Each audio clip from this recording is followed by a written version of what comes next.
Good afternoon, everyone, and welcome to our fifth and final session in the five-part series, or part two of the five-part series, Making the Healthcare System Work Better for You. I'm Rhonda Smith, the Executive Director of the California Black Health Network. So today's session is financing your healthcare. And so financing your healthcare will be even more important than ever before, especially in the era of HR 1, or otherwise known as the One Big Beautiful Bill Act. So there are a few financial burdens that will be placed on individuals and patients and states, and pretty much everyone due to the significant federal budget cuts and to public health programs, unfortunately. So rather than creating a new healthcare financing stream and system, the bill unfortunately puts a lot of burden and risk to patients and state governments, and especially as it relates to Medicaid and the ACA in California.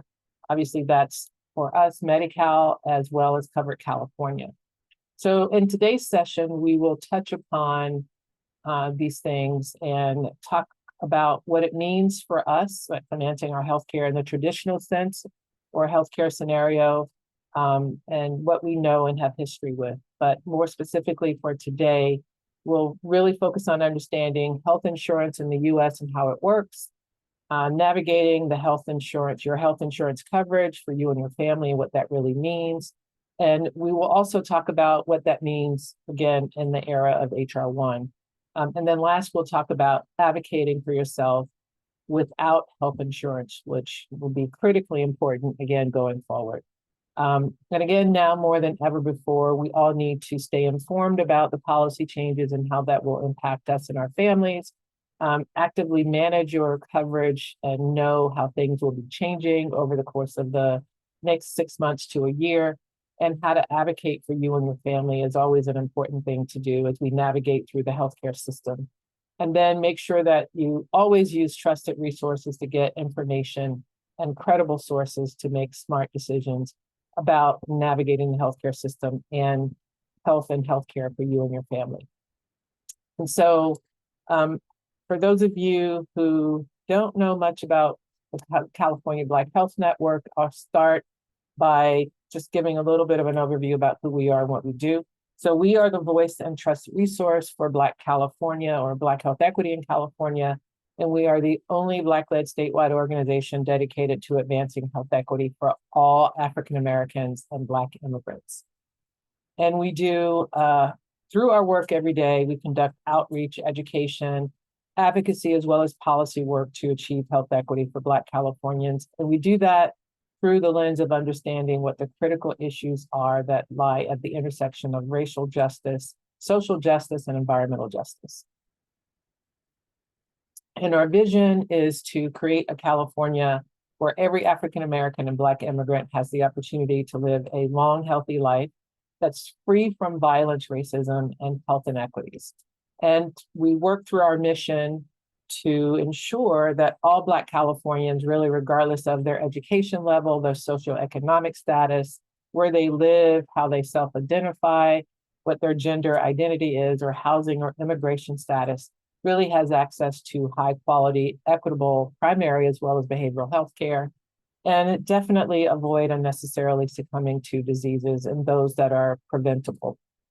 That is going to be an even greater challenge, again, as we navigate through what happens or how things will unfold over the next 6 months to a year. And so our speaker for the series, again, is Dr. Melissa Clarke. I know those of you who have been participating in the series know her, but for those of you who may not, I will share more about her. So Dr. Clarke is an author, TEDx keynote speaker, health show host, thought leader, physician, educator, and population health expert. She is a Harvard-educated emergency physician with over 30 years of healthcare experience.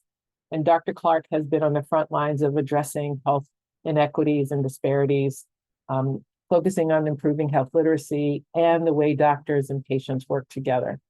Dr. Clarke is the medical contributor to the Russ Parr Morning Show, has made numerous television and radio appearances, including on CNN, Her book, Excuse Me, Doctor, I've Got What, is a roadmap for how to be a smart healthcare consumer and understanding why now, more than ever, taking control of your health and healthcare is more important.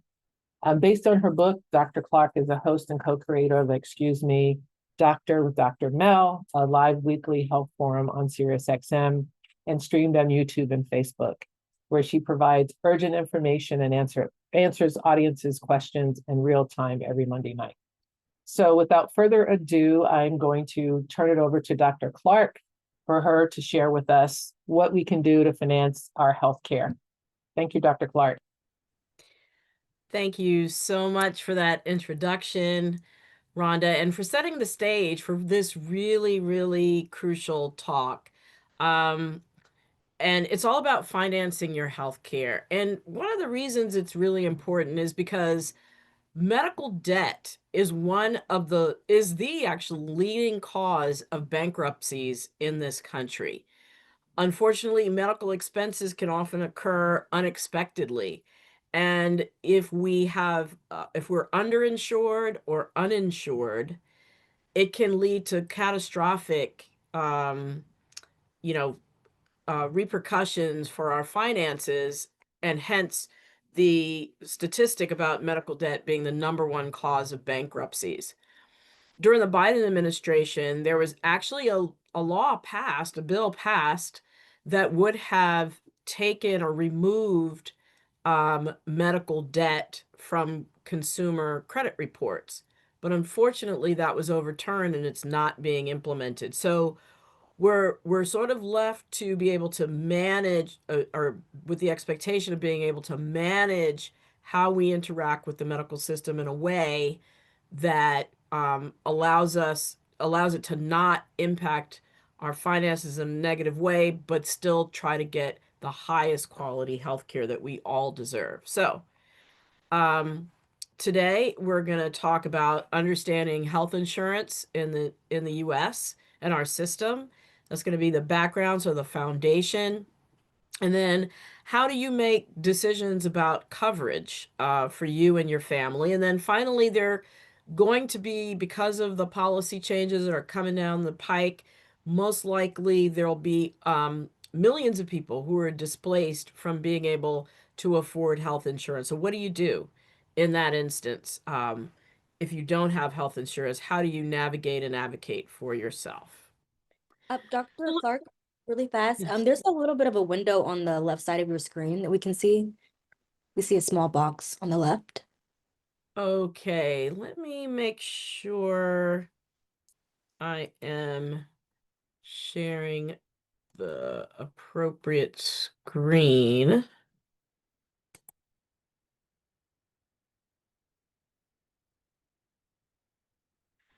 Okay, are you still seeing a box on the right-hand side? We are. It's like a little pop-up window, it looks like. Let's see here. Maybe on the left for you. Yeah, there's a Oh, little. I see, I see, I see. Yeah. Let me see, maybe it is. All right, I think I'm gonna have to stop sharing for a second. Please bear with me.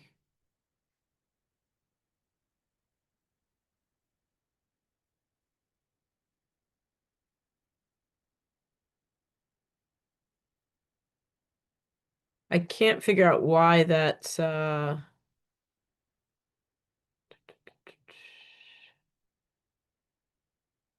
why you're seeing that. I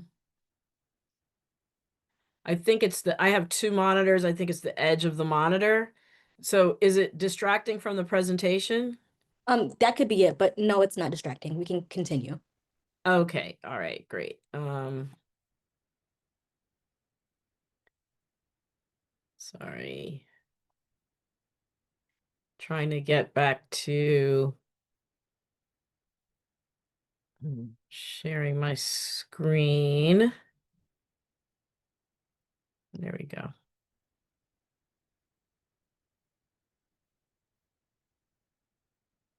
All right, great. Okay, are you seeing the US per capita healthcare spending is nearly 2 times the average of other wealthy countries? Yes. Well, that's the case. And as you can see there, um, the United States for other peer nations uh, is spending the most on healthcare costs. And so you would think, you get what you pay for. You're spending a lot of money, so therefore your population is going to be healthier, right? Well, unfortunately, that is not the case. Um, the US spends the most on healthcare, but has the worst health outcome among peer nations. Um, and this finding was published in 2023, so very recently. And we know that it's, because one of the reasons why is because we don't have universal healthcare coverage like all the other peer nations that have better outcomes. And that barrier takes away, having universal healthcare coverage allows people to access the healthcare system in a reliable way. But because we have the patchwork of private insurance, Medicaid, Medicare, with varying requirements for qualifying for each, we have a significant portion of our population that is under or uninsured.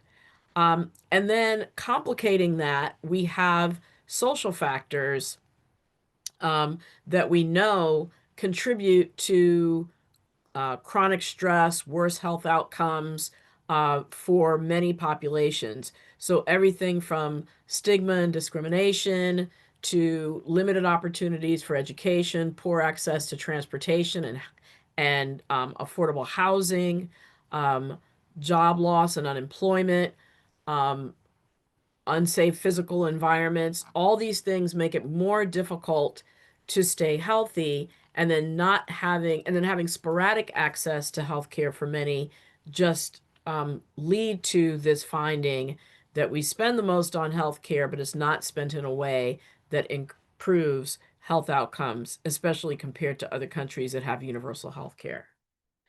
So, how many people, by show of Zoom hand or putting it in the chat, have gone without health insurance or know someone who has had to go without health insurance? I, for one, know one. I know a lot of creatives, artists, musicians make that choice all the time, as well as many other people from other walks of life who have to choose between cost of living and paying for other expenses and choosing to have health insurance. And what we see is this affects all demographics. The Hispanic community, though, has the highest uninsurance rate for children and adults. For the Black population, it's about 12% rate of uninsurance for adults and about 5% for children. And that's, these statistics are just way too many because these are people who are not able to reliably access care when they need it and in a preventive way to help keep them and healthy. So for the people that are getting insured, where are they getting it from? Well, about half the folks get it through their own employment or that of a family member. So that would be a spouse or a parent. Then for Medicare, and we'll talk about the differences between Medicare and Medicaid, roughly about equal, 17% through Medicare, 17% through Medicaid, and then about 5% through the marketplace. So that's where you can just go and buy coverage directly for yourself. You're not getting it through your job. You're not getting it through a federal state program. You just go and buy health insurance on your own. And you can do that as a small business or you can do it as an individual. So then that leaves about 30 million people, almost 10% of the population, uninsured without insurance. So why was the Affordable Care Act so significant? And it's because it allowed a mechanism for people to buy insurance and small businesses to buy insurance for themselves, not having to be employed. So then people no longer had to stick with an employer that they didn't want to because that was the only way they could get health insurance. There is a sliding scale that allows you to buy health insurance according to your ability to pay for it. And so that was a very important piece of it. And the other really important piece of it was it standardized the plans so that you knew what you were paying for. Mental health was covered.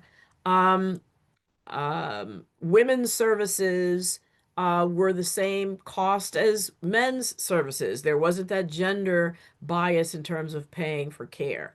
There are out-of-pocket limits for the plan. So you know that if you get a plan from an Affordable Care Act plan or an Obamacare plan on your health insurance marketplace, you know that there's only going to be a certain amount that you'll ever have to pay.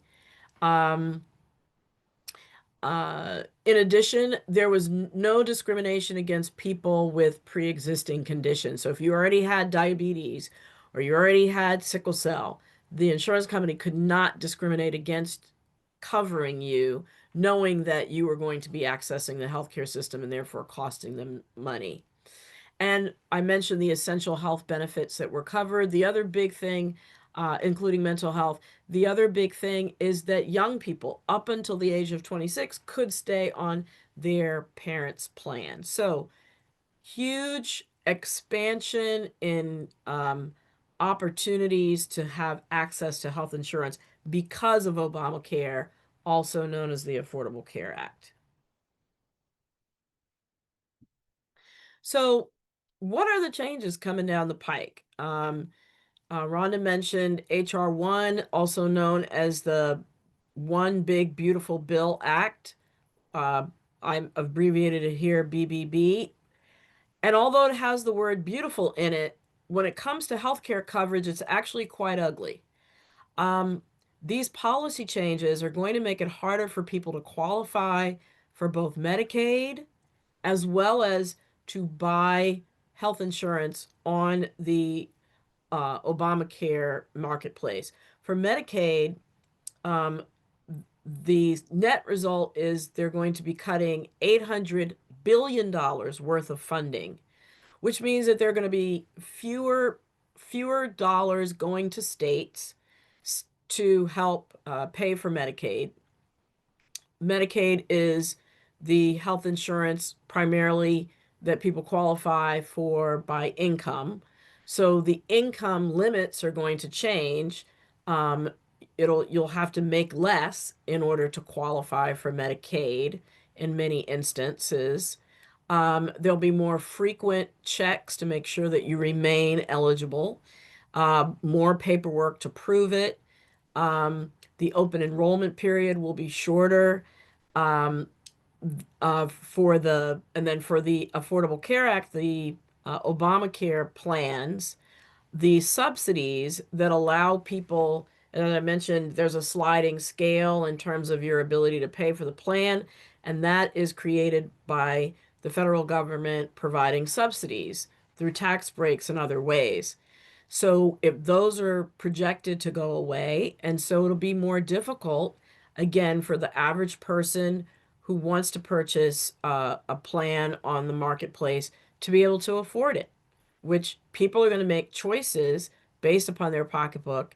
And so again, it's going to be anticipated, as you see in the diagram on the right, that over 16 million people are going to be disenfranchised when it comes to being able to get access to health care, either between the changes to Medicaid or because of the changes to the marketplace.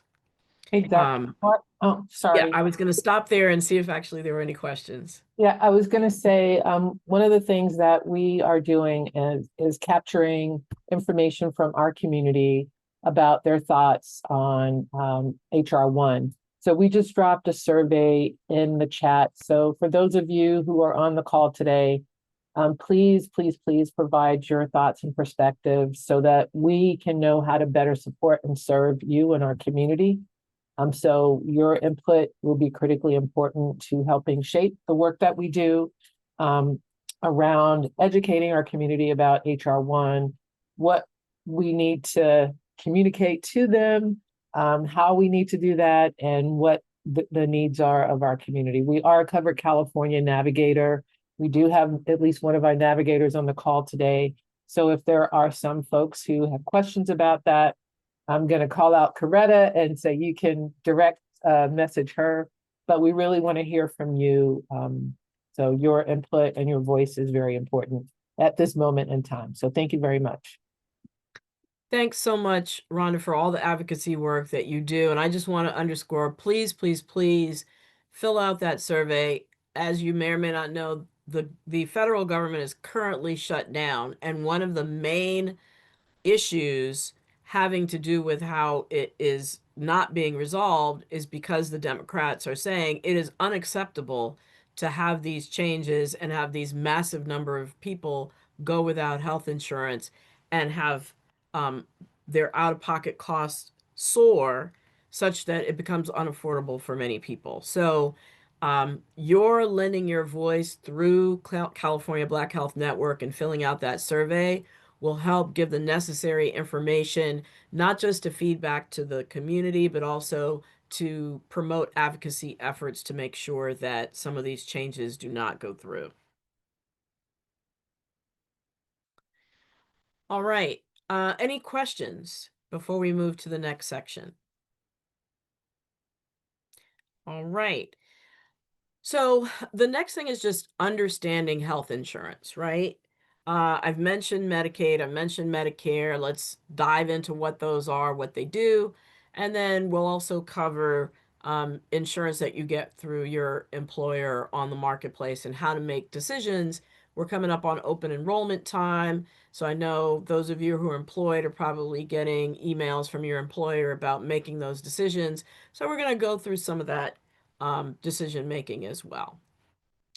So the Center for Medicare and Medicaid Services, it's part of the federal government. They manage insurance that is provided from the federal government.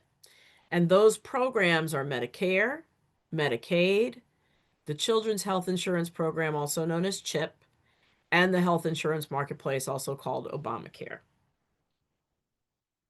Oh, I should mention, you can, there are some great resources that if you go to these websites that CMS manages, you can, if you're on Medicare, mymedicare.gov gives lots of information about Medicare.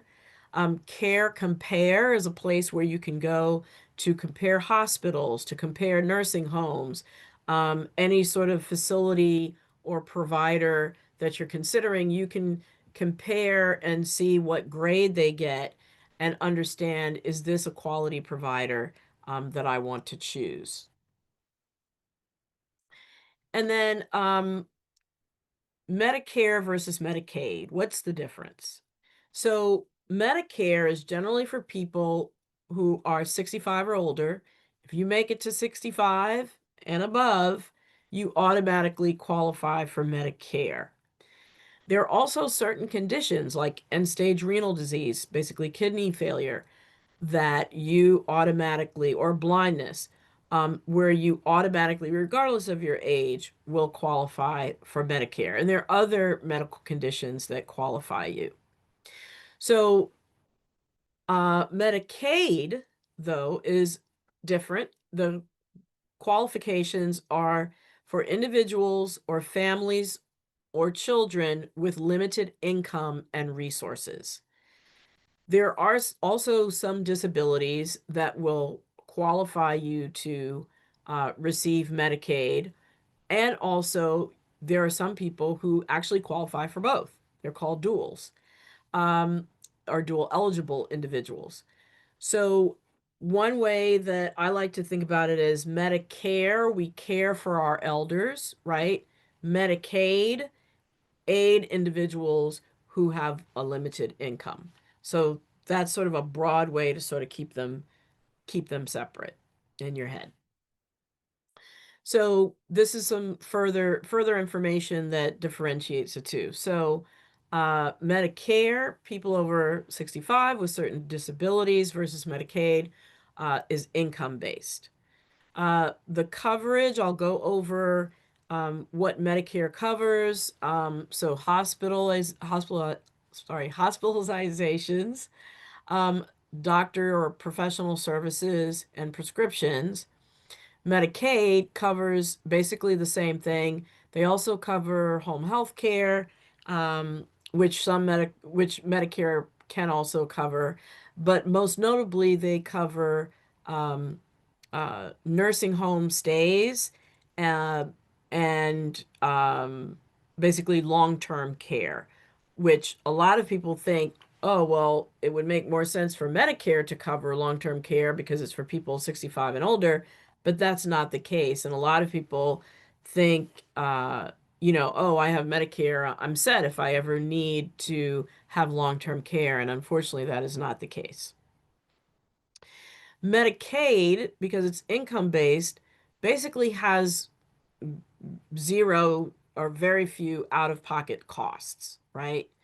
And versus Medicare does have some costs associated with it, which we'll go over. And then when can you enroll? In Medicare, it's October 15th through December 7th, or if you age into it because you turn 65, you can enroll anytime 3 months following your 65th birthday. And then Medicaid, though, is anytime based on eligibility.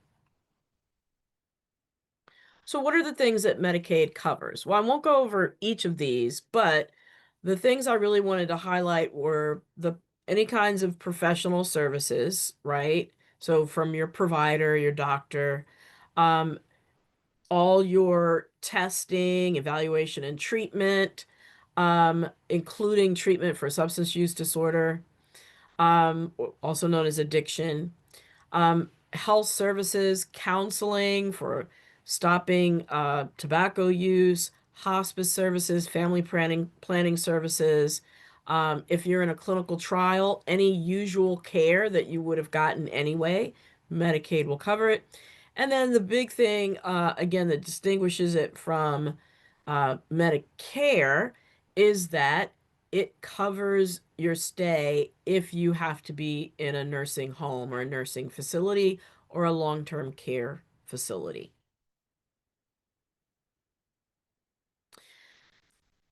Medicaid differs from Medicare because it is regulated by the states.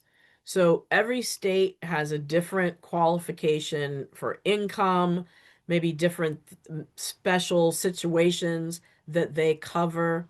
So that's another major way in which it differs from Medicare, which is standard because it is a purely federal program. No matter where you live in the United States, the benefits are pretty much going to be the same. Medicaid varies by state, and California Medicaid is particularly unique because it's more generous than other state Medicaids. So you can make more money in California and still qualify for Medicaid. You get full benefits regardless of your immigration status. There are extensive dental, vision, and behavioral health services included, including in-home supports for seniors and people with disability so that they can stay at home and not have to go into a facility, which it also has always been shown to be better for overall health. Again, support for pregnant women. I should mention that 1 in 8 births in the United States, actually, no, sorry, 50% of births in the United States are covered by Medicaid, right?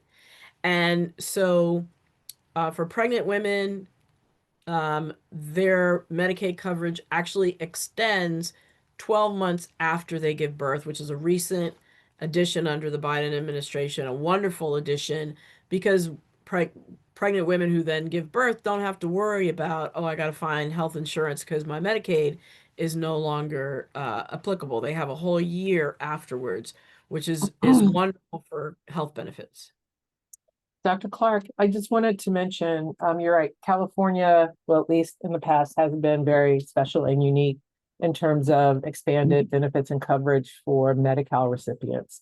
And that's mainly because of legislation that has been passed or signed into law by Governor Newsom over the past few years. So you mentioned benefits for birthing people across the state. So because of the Omnibus Act here in California, there is expanded coverage for women to receive doula support during their pregnancy journey, postpartum mental health, food assistance should they need it, and a host of other things. So for those of you in the audience who may not be aware of the Omnibus Act, you can actually Google that and you can see all of the benefits that are there specifically for pregnant and birthing people here in California.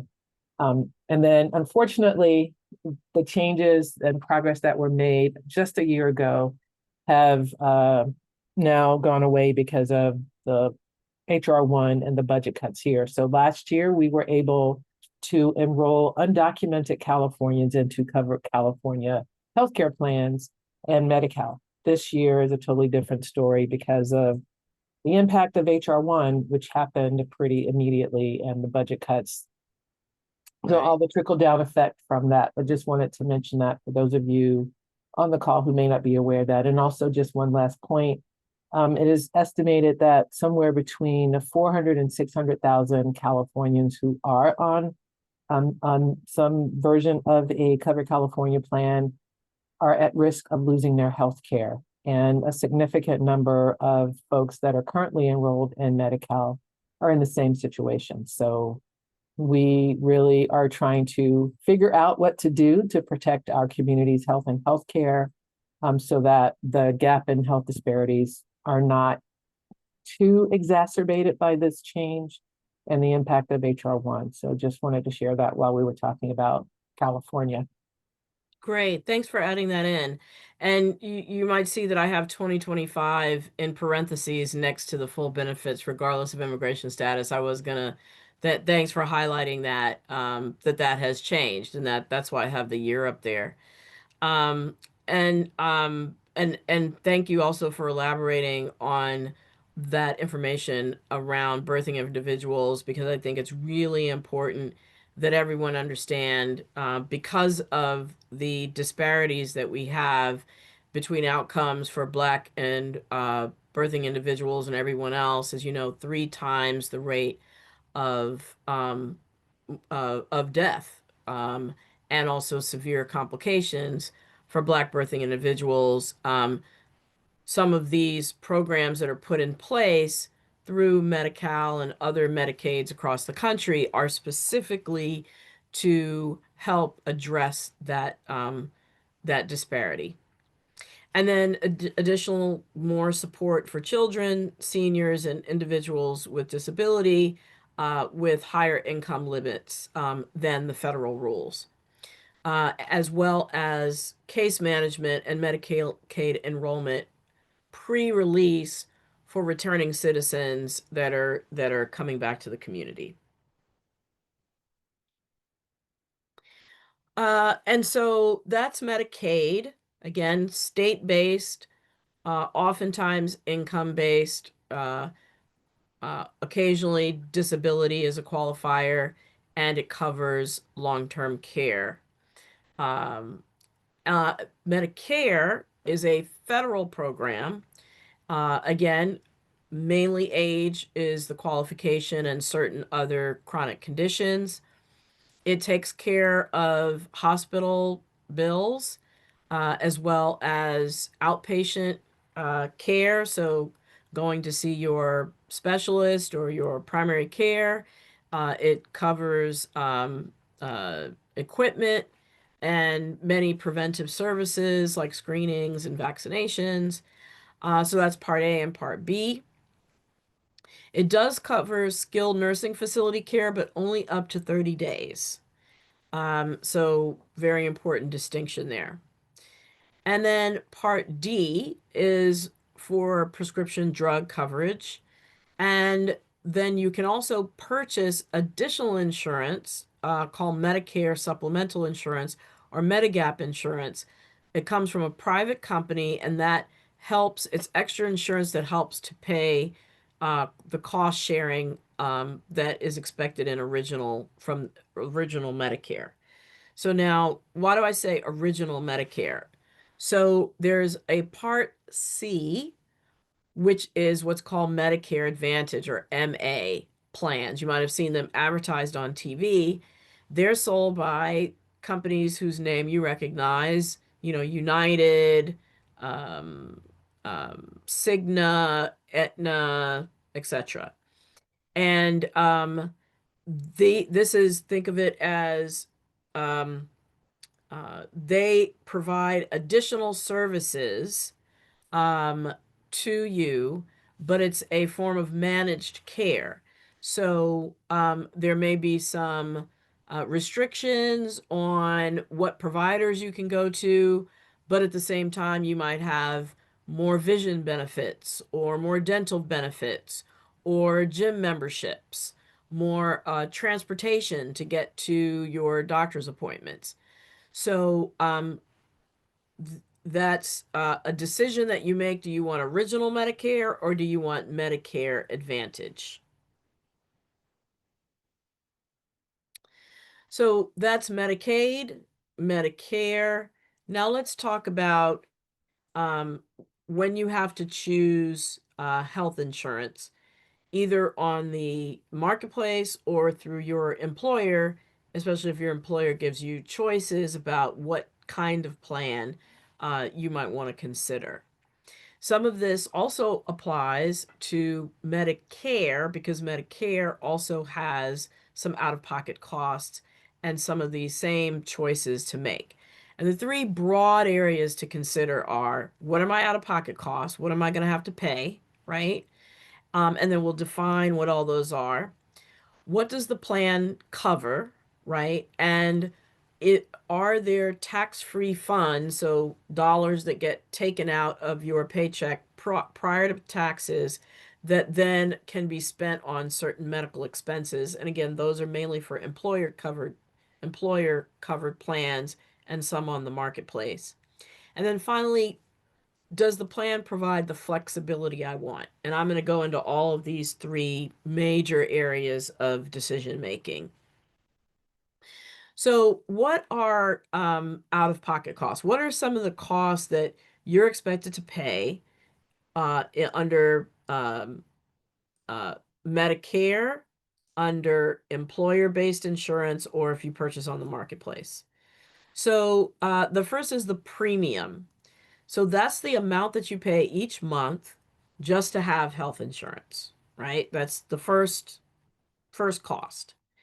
Then the deductible is if when you go in to use to access healthcare services, this is the amount that you pay before your insurance starts to kick in. All right, so you're paying each month just to have the insurance, but then there is an amount that is set that before you reach that amount, you're responsible for all those costs. So it might be $100, it might be $1,000, it might be $5,000, right? Then the copay is the fixed amount that you pay for a covered health care service after you've paid your deductible. So let's say you go into a doctor's appointment and you have a deductible of $500. Let's say you're now on your third doctor visit and each doctor visit costs $200. Okay, so you pay for the first two doctor visits out of pocket, but then that next doctor visit, you may only have to pay, you have to pay the first $100 because now you've met your deductible. But then the second $100 that's due to the doctor, you might have to pay a fixed amount, say $20, for that service now that you've reached your deductible. And then the insurance company starts to pick up the rest. Co-insurance.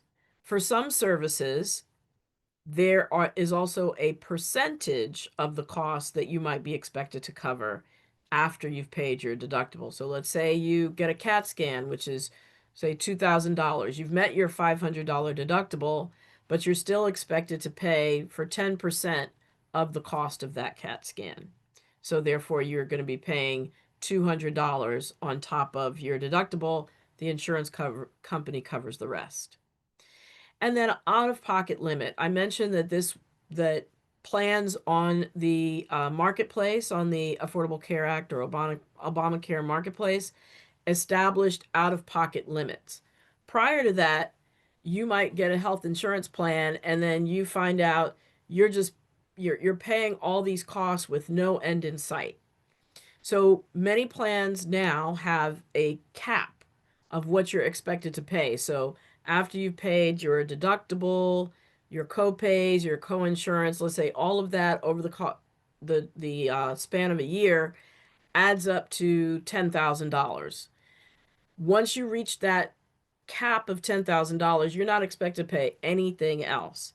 And so as you look at a plan and evaluate a plan, you should be aware of all these different points because you have to figure out for yourself, okay, which plan should I choose based upon the premium, what I'm expected to pay every month, and then these additional out-of-pocket costs, and out-of-pocket limits. Then the next thing is coverage. What does the plan cover? Again, there are basics, minimum services or guaranteed services that must be covered according to the Affordable Care Act. So again, mental health services, you know, inclusion of children on your health plan up until age 26, multiple different ones. So you have to know what's covered, and the insurance company is required to provide that in writing to you. So read through it so you understand, will it pay for weight loss medications? Will it pay for health coaching or physical therapy? The other thing you want to know is in order to access these services that are covered, what are the requirements? So, for example, a plan may cover weight loss surgery, but it might require that you be 25% over your ideal body weight, right? So there are guidelines in terms of what is necessary for your health, what is necessary, medically necessary. It won't cover weight loss surgery if you're only 10% over your ideal body weight. And a lot of times, these guidelines are put into place to actually help protect the consumer against um, um, people doing procedures or providers doing procedures or ordering things that may or may not actually work, right? Other times, some of these are in place because it's a cost saving mechanism for the insurance company. But it is a balance between the two. Oftentimes, it does protect the consumer, and making sure that the procedures that they receive are indeed backed by scientific evidence. And then oftentimes to get your provider is the one that interacts with the insurance company. That's not your responsibility, thankfully. The provider is supposed to get all the information to the insurance company to make sure that they approve the service, but your role would be to be as forthcoming as possible and provide the information that only you can in certain instances to the provider to be able to get the service covered. And then there are options to pay for, I mentioned certain employer plans and ones on the marketplace actually offer the option for you to have dollars taken out of your paycheck before taxes that get put into a fund that you can then decide what to spend it on. So the three sort of main types of these funds are health savings accounts, which are employer based. And as are health reimbursement accounts. The main difference between the two, both are through your employer, but the HSA or the health savings account, you can actually, after you leave your employer, you still can keep those funds. With the health reimbursement account, it stays with the employer if you terminate your employment. And then the flexible spending account, very similar, but it's just a different set of rules in terms of, you're having to keep receipts for reimbursements and get reimbursed versus, say, being able to have a debit card that you can just use on what you'd like to purchase. It could vary according to the HSA or the HRA or the flexible spending account, what you can spend it on, but think of things like eyeglasses or supplements. Um, Various things are covered that you can use those pre-tax dollars for to be able to buy um, medical supplies and medically related expenses. The next major is decision point. So we've talked about your out-of-pocket costs. We've talked about what's covered and some of your options in terms of being able to spend dollars, pre-tax dollars on additional medically related expenses. The third thing is, what kind of flexibility does the plan provide? And basically that means, how much choice do I have or that I want in what provider I see? So starting from left to right, these types of plans, a point of service plan, provides the most amount of flexibility. If you decide, wake up one day and say, oh, I feel like my vision's been going down, I'm just going to go book an appointment with an ophthalmologist, an eye specialist. You can do that with a point of service. Any ophthalmologist that you want to go to, you can go to, and it'll be covered. A preferred provider organization, or a PPO, is, you can still wake up and decide you want to go see an ophthalmologist or an eye doctor, but there's going to be a difference in cost versus if you go to an ophthalmologist that's in network, so specified by your health plan because they have a certain contract with these ophthalmologists, or whether they're out of network, in which case you're going to have to pay a little bit more to be able to go see the person that you want to see if they're not in network. And then the third category on the far right is the least amount of choice. That's your health maintenance organization. So you're going to have to get permission. You can't just wake up and go. You can, but you're going to end up paying 100% of the cost to see that ophthalmologist. You need to get permission or a referral from your primary care doctor to go to see the eye doctor, right? So that's the difference between these three. As you can imagine, the one that gives you the most choice is going to be the most expensive, and the one that gives you the least amount of choice is going to be the least expensive. So when you're choosing a health plan, you have to decide, okay, do I want the maximum amount of flexibility? And I advise that to people who have, you know, um, chronic diseases or a health condition where they know they're going to have to be interacting with the healthcare system a lot and see multiple doctors, and you want the maximum amount of flexibility, versus, a healthy person, or, a young family with children that pretty much are healthy. You're going to not need, you're basically just going to be seeing your primary care doctor, getting your preventive screenings, your vaccinations, etc. And you probably can manage without having a lot of choice and having to go through your primary care provider to access specialists and additional care. So I'll stop there and see if there are any questions before we wrap up with the third section.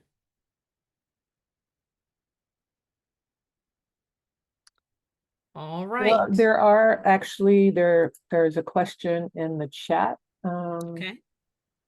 So Coretta wants to know what would be some key conversations we can have with, she's a Cover California a certified enrollment counselor, and she's wanting to know what would be some key conversations that they can have with clients on the importance of being enrolled into healthcare, especially given all the impending changes. Yeah. So we're going to kind of cover that when we talk about being uninsured, because the consequences of being uninsured is the possibility of large out-of-pocket costs that you'll have to bear for unexpected health challenges. I would say that's the number one. And as I mentioned at the beginning of this, if you're uninsured and those costs do come up, unfortunately, they might impact your credit report and therefore your ability to navigate financially in life. And it's the number one cause of bankruptcy. So those two reasons alone are major. And then number three is you want to be able to have the freedom to access care because you want to be able to partner with your doctor and your healthcare provider to be proactive when it comes to your care. So getting the necessary screenings, getting the necessary vaccines, being able to talk with your doctor when you have minor or major symptoms come up. So all those are reasons, I think, to surface to individuals as they're trying to make choices about coverage. All right. So, these are scenarios in which you're going to have to advocate for yourself. So the first is I'm going to cover when you do have insurance, what are some of the challenges that might come up. So if you hear that you need a service, but the benefit isn't covered, what do you do? A lot of times it's just because your doctor has not provided adequate amount of information to the insurance company. So if you get that letter saying, your request for XYZ service is denied, you want to call your doctor's office, get in touch with them and say, hey, look, this was denied. Please resubmit it. And these are the reasons it was denied. Can you address these when you resubmit the question?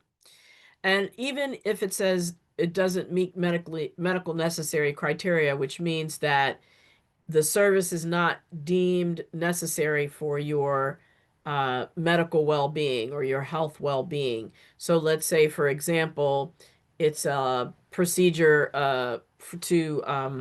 a cosmetic procedure, perceived to be a cosmetic procedure. There's a procedure to lift your eyes as you age. Sometimes your eyelid starts to sag and it impedes your vision. So there are a lot of people that want eyelid procedures just to look better, but there are some people that need it because they actually can't see because their eyelids are coming down too low over their eyes. And so it's important, if it does get denied because of medical necessity, that the doctor provides or the provider provides enough information to prove to the insurance company that no, this is having a health impact for my patient. So again, any denial of coverage, contact your doctor, talk about the strategy to get it approved. And these are organizations that help with insurance disputes. And you're going to get a copy of the slide deck. You can Google any of them to understand how they can actually help with insurance disputes and settling them. The other thing now is you have insurance, but you have these co-pays and co-insurances. And your out-of-pocket spend limit for that particular plan is $15,000, and you've had some sort of catastrophic accident or required some major procedure that you didn't anticipate, and you're almost at that $15,000 limit, and you just don't have the money. What do you do? So these organizations actually help, they focus on copays and deductibles and giving you help and assistance to be able to meet those expenses. Again, I won't go into them in detail, but you can Google any one of them because you're going to get a copy of the deck. Okay, so those are scenarios that you might run into if you have insurance. What if you just don't have insurance? Where do you get your care from? Well, I would say the number one place that I recommend are community health centers. They're in every community. Most people are within 15 or 20 miles, even in rural areas, of a community health center. And the way to find it is to go to HRSA, HRSA, which is an acronym for Health Resources Services Administration. It's a government agency. And they have a Find a Health Center app that you can use to be able to find a health center near you. And the beauty about health centers is they are funded by the federal government to be able to see you on a sliding scale, which means that they will take into account your income, and based on your income, you may have absolutely no out-of-pocket costs. And they often provide wonderful care. They have teams of people, not just doctors, but they have social workers, nurse practitioners, different kinds of specialists available. And if they don't have them, they'll facilitate you getting to them. So I'm a big advocate of community health centers, also called federally qualified health centers, for the ones that receive federal dollars, so that you can get care in your community. These are some other options for specialized situations. There's some mobile clinics that go out from hospitals. They do things like provide mammograms for free, or care for people with diabetes for free. So you can look on your local hospital's websites and see what kinds of mobile clinics they have. If you live near a teaching hospital, here I'm on the East Coast in the DC area, Howard University Hospital has a dental clinic for their students where you can go and get free dental care if you agree to let a student work on your teeth and in your mouth. And they're closely supervised by a faculty member, a experienced dentist, and that is a way to get free dental care. If you're looking for alternative care like acupuncture, there are many there acupuncturists who offer group visits at a steeply discounted rate, and that's a way to get less expensive acupuncture care. And then there are disease-specific programs sponsored by the federal government, um, breast and cervical cancer screening and treatment programs. There's an organization called needymeds.org. Even though it says Needy Meds, it actually lists a lot of across the country, a lot of the free disease-specific programs that you can access in your community. So I recommend that you bookmark that site because it's a wealth of information. And then whether you have insurance or not, if you are hospitalized and have a hospital bill, or this is also true of doctor's bills, doctor's office bills, you can negotiate them down. You can, first of all, just let the hospital know or the doctor's office know when you get the bill. Look, I am on a limited income. I can't afford this.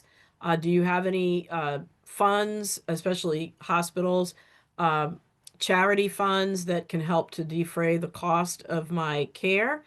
And if you don't qualify for charity care, you can then start to negotiate and say, look, um, the bill is $1,000. I can only afford to pay for 400, right? And then, can you set me up on a payment plan? Because the reality of the situation is if you don't pay it, it goes to collections. The collection agency charges the hospital 30% of whatever they collect. So the hospital's not going to get 100% of the bill anyway, right? So you may as well say, look, I can pay 70% of this bill and set me up on a payment plan. And then the key is make a little bit of at least a nominal payment to that amount every month to help preserve your credit. These are a list of resources, financial resources for people who do not have insurance. Okay, so this is distinguished from the other one that I mentioned that is for people with insurance but are having problems meeting the co-pays and the deductibles and all the out-of-pocket costs. This is specifically if you end up with bills because you're not insured. All these programs are available to help with hospital bills. And then finally, there's no need to skip your medications. There are three ways that I recommend to keep costs down. If you're insured and your health plan provides coverage for your medications, they oftentimes have a list of medicines that they will pay for.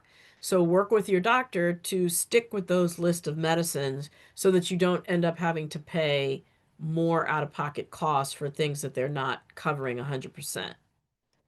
know what discounts are available from your insurance company or your pharmaceutical the company that makes the medicine. A lot of times, if it's a very expensive medicine, let's say diabetes / weight loss medicine like Ozempic, there are discount cards that you can get from the manufacturer that will help to defray the cost. And then this is a on the right hand side, just a list of all the funds and foundations that are available to help people with the cost of medications. Needy Meds is also on that list that I pointed out previously, but there are also many, some that are disease specific, like the Chronic Disease Fund or the Cancer Care Copayment Assistance Foundation. So I know we're at time, and I will stop here and take any remaining questions. Thank you, Dr. Clarke. I see there's a bit of chatter in the chat box about the information. I think there may be some questions in the chat, but I'm going to go to the question that's in the Q&A box first. And Okay. so it's Medicare Advantage covers dental. What about original Medicare? I don't know if that's part A or if she means something else. Yeah. So let me go back to that slide in terms of um, so it does not, to my knowledge, cover dental, but Medicare Advantage plans do cover dental. And so that's one of the reasons that people choose Medicare Advantage plans. What I say, I kind of give the same advice that I talked about when we talked about what the amount of flexibility that you want. If you're somebody that has a lot of chronic conditions, you're always interacting with the healthcare system because of your chronic conditions, a lot of times original Medicare gives you more flexibility in terms of the providers that you want to see, but fewer sort of add-on benefits versus Medicare Advantage. If you're a relatively healthy, active person, you're going to be more able to live with the restrictions of having to see just specific providers, and you'll get the perks of the various additional services that Medicare Advantage covers.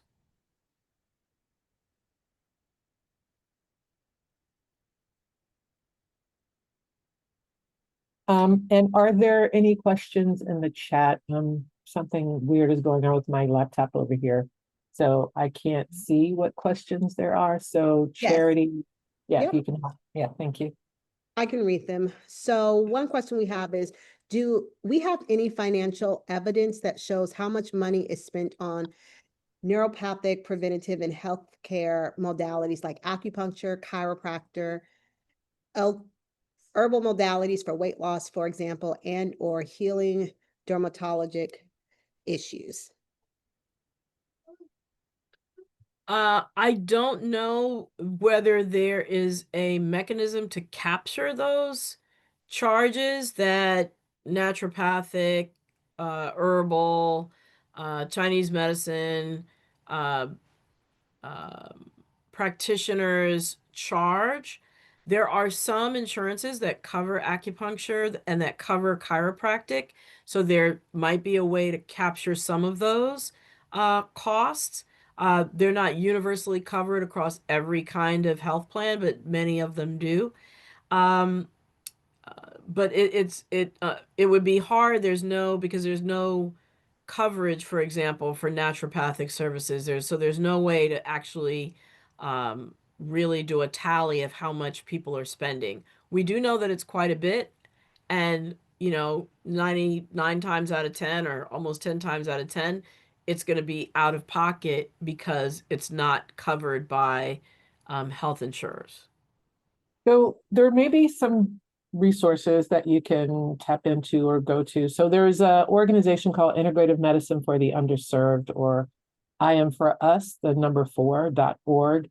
that may have information on their website. I know they do a lot of research. They have an annual conference. And so there are a lot of, well, pretty much all the medical and healthcare professionals who go there are all alternative and complementary medicine practitioners. There's also the Institute of Functional Medicine. I think it's just ifm.org that may also have some of that information. So maybe that might be helpful for what you're looking for. I still think it would be very hard, even if I know that they do research, I'm familiar with both of those, but to actually cover the total amount of costs, especially if it's paid for by cash as opposed to digital transactions, it would be very hard to capture the total accurately. But thank you. I think those are great resources. Charity, is there another question in the chat box? Yes, there is. So the other question is, hold on, I lost it. One moment. Do we know as a general public how Medicare was initially intended to operate for the elderly 65 years and older, and for the disabled of any age when it was first proposed and enacted into law in 1965? How much simpler was it? How stringently were medical reimbursement invoices from doctors, hospitals, and private specialists? I'm sorry, I don't have the historical context. I can say that it was instrumental in dismantling discrimination in healthcare, because in order to qualify to have Medicare payments, hospitals could not discriminate. So it was a huge uh,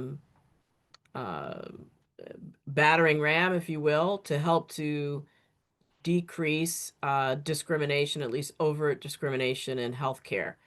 But the actual way that it was originally intended, I'm sorry, I don't have those facts. Okay, thank you. Are those all the questions that are in the chat? I see there's a couple more in the Q&A box. So let's see. We hear members of Senate and Congress claiming that the ACA provides health care for all immigrants regardless of status. And that's the reason they are rejecting. So is this by individual states like California? So most states do not provide Medicaid regardless of status. That was one of the exceptions that I pointed out around California. And the fact of the matter is, a minority, a very, very, very tiny, tiny, tiny minority across the United States of Medicaid beneficiaries receive Medicaid regardless of immigration status. So that claim is really misinformation. Great. So if there are no other questions, we can move ahead and is there another? Is that, There was okay. one more question about semi-annual research. Looks like in TIOs for advocating or orgs helping to advocate for appeals. I think the semi-annual recertification is something that's coming about with HR1. And now recertification for Medicaid is yearly. So that's something in the future. I also forgot to mention the work requirements, which would be coming into place in late 2026 after the midterm elections, which basically would require that Medicaid recipients have a job, which is really not realistic for many people who are qualify for Medicaid. And then I didn't understand the second half of the question. Okay. Do you mind, Miss Gina, can you clarify your question a little bit further in the chat for me while I ask this other question to Dr. Clarke? So there was a question from Miss Cindy she asked, for seniors losing the Medicare Advantage plan, will it revert back to original Medicare, and how long do you think that may take? So there are some Medicare Advantage plans that are withdrawing from the market. Um, and um, you would then have a chance to either choose another Medicare Advantage plan or go back to fee for service or original Medicare. So I think you just have to understand what's being offered in your particular area where you live and what's available. Because there might be other Medicare Advantage plans to choose from. Okay, thank you. Ms. Gina clarified and asked, are there orgs helping people put into 6-month waiting period by Medi-Cal?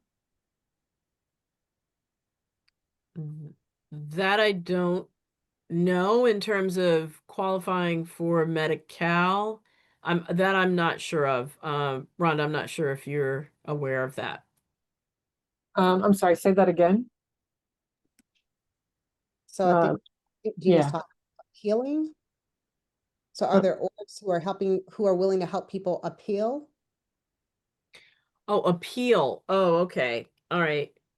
I don't know the specific landscape in California about helping people appeal for recertification for Medi-Cal. I do know if, let's say, you have been part of a Medicaid managed care organization, uh, in California or any state, and you lose your eligibility, you can talk to um, that particular organization. If there's been a mistake made in your eligibility, you can talk with that organization that will help you. Or there oftentimes is the state agency that administers the benefit for the state. You can talk with the ombudsman in that state office about helping with an appeal. Sometimes it could just be that they didn't have all the information or the up-to-date information to be able to requalify you. And time is of the essence because there is a specific period in which, if you lose your coverage, that you're eligible to make an appeal. Okay. Charity, was that the last question? Yes, I believe that was the last question from the chat. Okay, great. Thank you so much. And Dr. Clarke, you got to your last slide and all the information you wanted to share today? I did. Yes, it was that question slide. Yeah. Okay, great. So we're just gonna wrap it up here today, and let me get back to where I want to be. And so, yeah, thank you all for being here today. Just a reminder that for those of you who participated in the last 3 webinars, so you registered and attended, you will have an opportunity to win a $100 Visa gift card. So we will go back and do our research and track everything after the session today and let you know within the next few days who the winner is. So, so hopefully we have some lucky winners on the call today. And was there somebody, sorry, there's somebody else who raised their hand. Did we get Ms. Foles' question answered, Charity? Sorry, I just saw that. Yes, we did. Ms. Foles, if you have another question, I think we were able to answer both of your questions, but if you have another one, feel free to put it in the chat. Okay, and then also just a reminder about some of our upcoming events.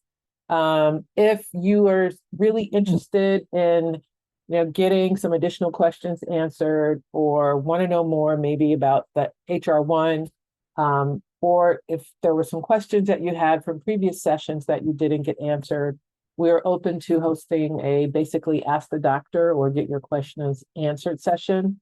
Right now, that's tentatively set for November 12th.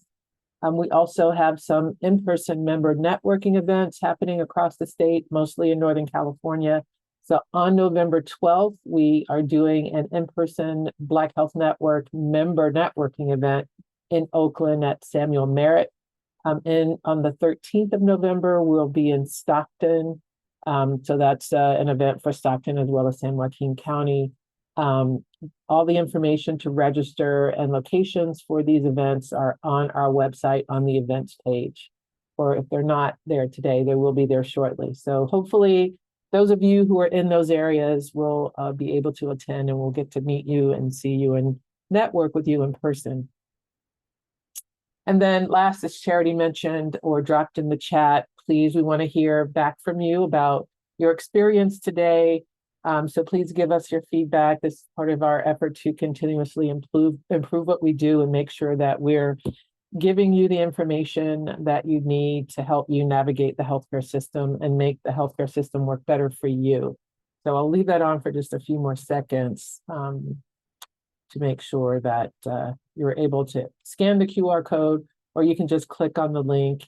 We'll also follow up with the slides, and if you missed the opportunity to give us your feedback today, we'll make sure that you have another opportunity to do so when we send the slides from today. And so thank you again for being here. If you want to connect with us, it's really easy. It's your CBHN on Facebook. Well, we're not so much on X, but we're on Instagram. And for YouTube, you can go back and watch all of the videos from all of our webinars on our YouTube channel. And on LinkedIn, we're the California Black Health Network. You can also join and support the work that we do by joining the Campaign for Black Health Equity. We are still unapologetically supporting the Black Health Equity here in California. So please help us support our community if you want to join the campaign. So thank you all for being here. Hopefully you got a lot of valuable information today that you can act on and share with your friends and family and network. And again, if you're interested